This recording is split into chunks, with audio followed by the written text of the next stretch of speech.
Facebook এখন দুটি শব্দে তোলপাড়।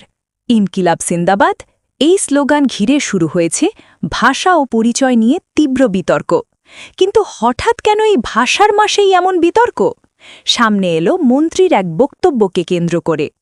রাজনৈতিক দল, ছাত্র সংগঠন ও বিভিন্ন শ্রেণী পেশার মানুষ সামাজিক যোগাযোগ মাধ্যমে দিচ্ছেন পাল্টা প্রতিক্রিয়া।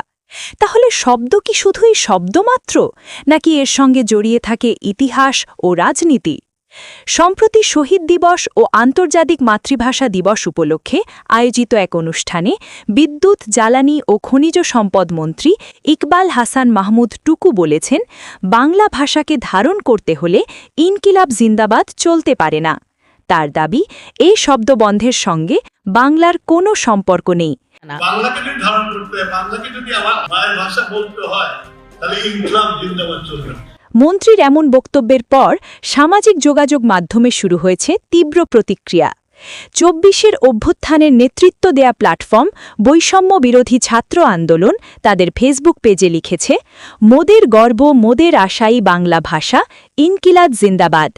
সংগঠনটির আহ্বায়ক রশিদুল ইসলাম রিফাত লিখেছেন, ভাষাকে কখনো চেতনার বেড়াজালে আটকে রাখা যায় না।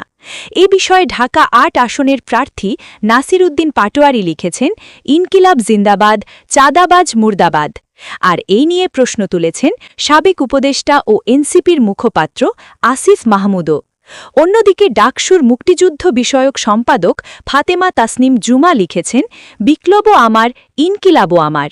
আমি যেটাতে সাবলীল তার সবটাই আমার। এছাড়াও হাসনাত আবদুল্লাহ ও সার্জিস আলমও প্রতিক্রিয়া জানিয়েছেন নিজেদের ফেসবুক পোস্টে।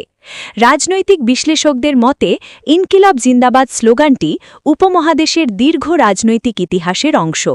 শব্দের উৎপত্তি যেখানেই হোক, দীর্ঘ ব্যবহারে তা ভাষার ভেতর জায়গা করে নেয়।